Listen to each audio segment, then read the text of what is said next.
Hi everyone, in this video I'll show you how to delete a boot on Pinterest. Let's get started. First, open the Pinterest app on your phone. Now tap on your profile icon at the bottom right. Here you will see your boot. Then select the boot you want to delete and press and hold on it.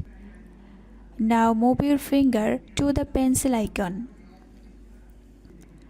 Next, scroll down and select Delete. A confirmation pop-up will appear. Tap Delete again to confirm.